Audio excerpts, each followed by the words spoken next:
Kwanza kwa niaba ya kikosi kizima cha Linda Mwananchi, nataka nichukue fursa hii kusema pole kwa familia ya ndugu yetu Vincent.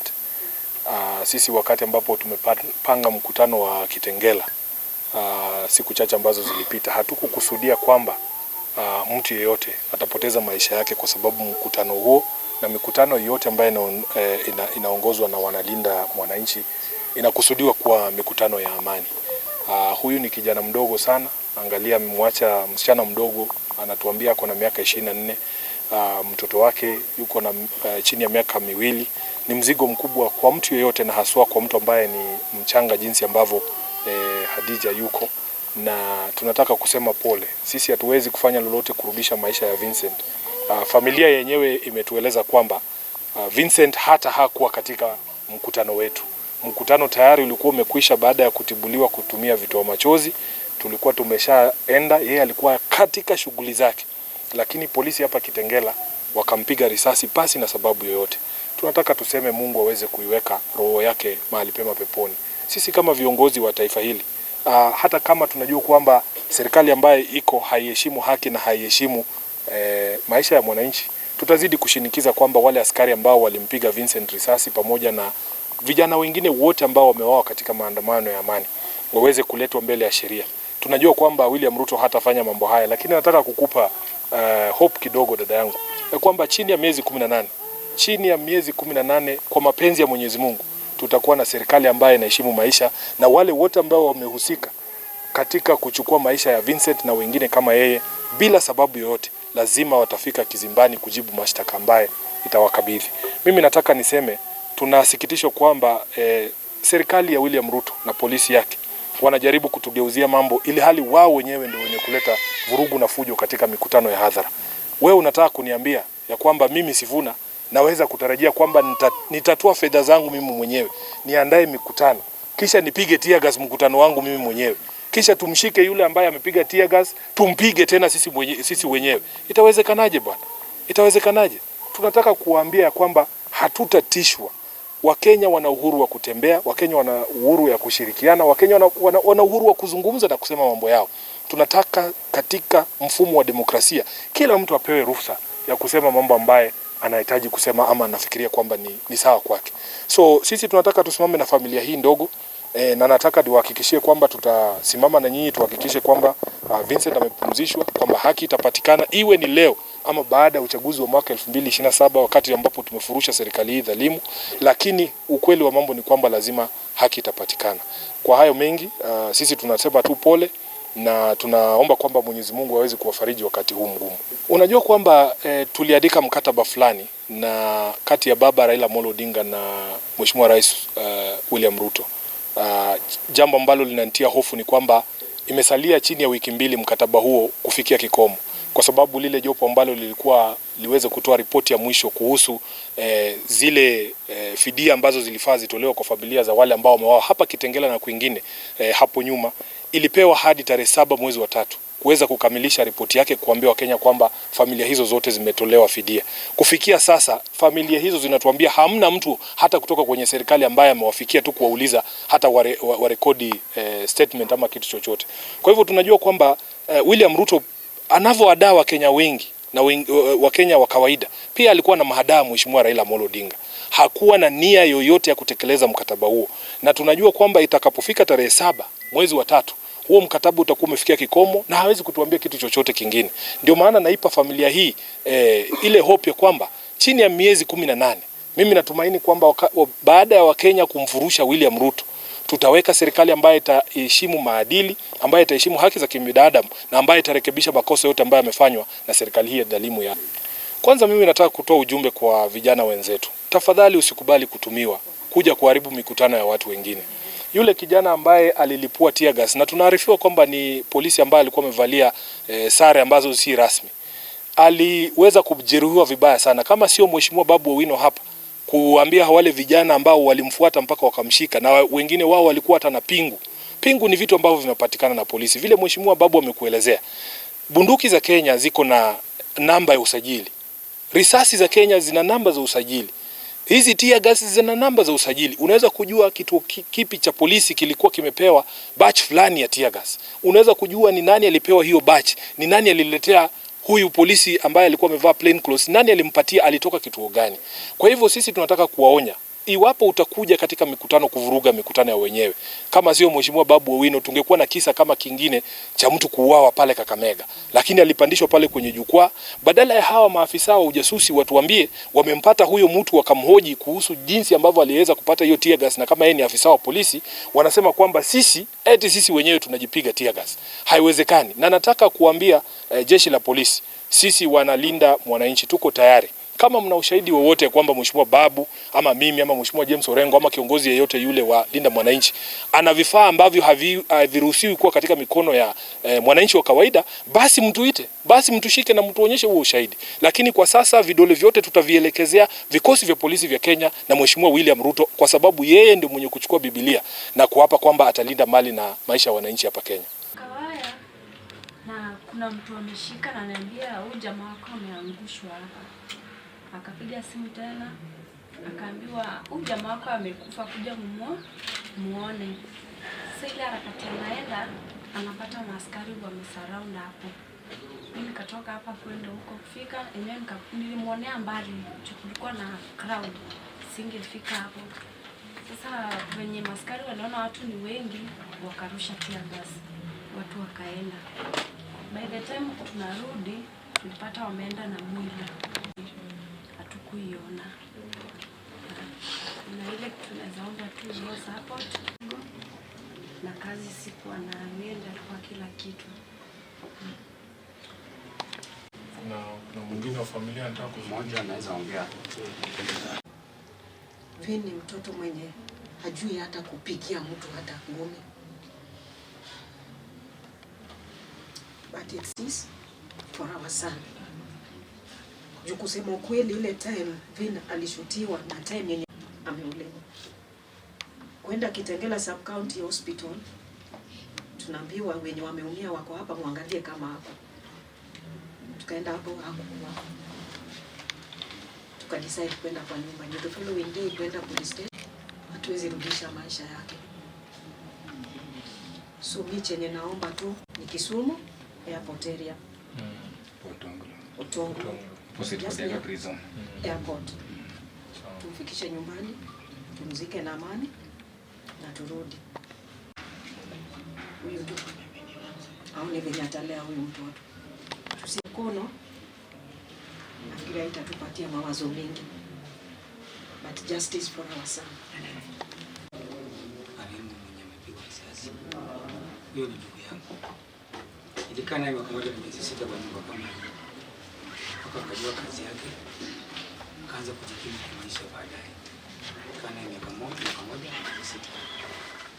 Huyo ndugu yangu chovu, siwezi hata kuendesha pikipiki. Nikajilazimisha tu kaenda nikaondoka. Fika saa 7 mvua ikaanza kunyesha. Kunyesha mvua. Mimi kutoka nikasema acha niingize pikipiki na nikarudi kwa kitanda nikalala. Tu barabarani. Nikasema sasa hapo nitafika kweli. Nikajaribu kutoka. Nikarudi. Juu naona sasa hapo ni papaya. Sasa hivyo nikasema kama amepigwa risasi, hapo nyingine tena nikapigiwa simu. Geoffrey akanipigia simu kijana yangu, akanipigia simu tena. Nikasema hii kitu ni serious kweli.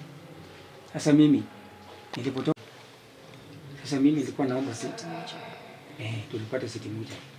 Mimi naomba tu usaidizi na ifuatilie baada ya mazishi yake. Muhimu tutafute mazishi kwanza.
Tangu bwanangu akufe haijakuwa rahisi juu yeye ndiye alikuwa tegemeo, na kwa saa hii iko hivyo. Yeah. But emotionally niko na support. Financially no. Yeah. Maybe nafasi ya bwanako imekuwaje katika familia? Ameacha gap kubwa juu hakuna mtu anaweza fill hiyo gap. Juu ile risasi venye ilimpata ni hiyo gap ilibaki hivyo. Kuna mtu anaweza fill hiyo gap aliacha. Kwanza nimeshukuru sana. Nimeshukuru kwa wageni. Nasema tu ni asante.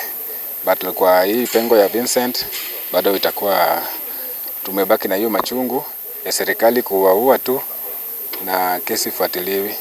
Sasa tunaomba kama ndugu yetu anaweza pata justice.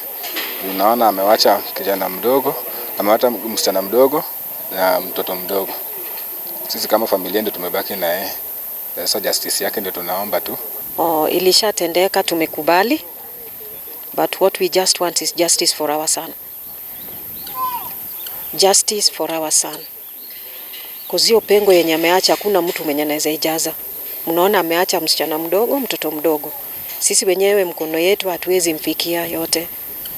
So chenye naomba tu ni justice, na kama kuna mtu yote mwenye anaweza pata njia yenye anaweza msaidia, asaidie bibi yake, angalau ampatie hata kazi ndio tuone venye tutalea mtoto. Juu mtoto ndio ako 1.5 years now. Tangu bwanangu akufe haijakuwa rahisi juu yeye ndiye alikuwa tegemeo, na kwa saa hii iko hivyo. Yeah. But emotionally niko na support. Financially no. Yeah. Maybe nafasi ya bwanako imekuwaje katika familia? Ameacha gap kubwa juu hakuna mtu anaweza fill hiyo gap. Juu ile risasi venye ilimpata ni hiyo gap ilibaki hivyo. Kuna mtu anaweza fill hiyo gap aliacha. Kwanza nimeshukuru sana. Nimeshukuru kwa wageni. Nasema tu ni asante. But kwa hii pengo ya Vincent bado itakuwa tumebaki na hiyo machungu ya serikali kuwaua tu na kesi fuatiliwi. Sasa tunaomba kama ndugu yetu anaweza pata justice. Tunaona amewacha kijana mdogo, amewacha msichana mdogo na mtoto mdogo. Sisi kama familia ndio tumebaki na yeye. Sasa justice yake ndio tunaomba tu. Ilishatendeka, tumekubali. But what we just want is justice for our son. Justice for our son. Kuzio pengo yenye ameacha hakuna mtu mwenye anaweza ijaza. Mnaona ameacha msichana mdogo, mtoto mdogo. Sisi wenyewe mkono yetu hatuwezi mfikia yote. So chenye naomba tu ni justice, na kama kuna mtu yote mwenye anaweza pata njia yenye anaweza msaidia, asaidie bibi yake, angalau ampatie hata kazi ndio tuone venye tutalea mtoto. Juu mtoto ndio ako 1.5 years now.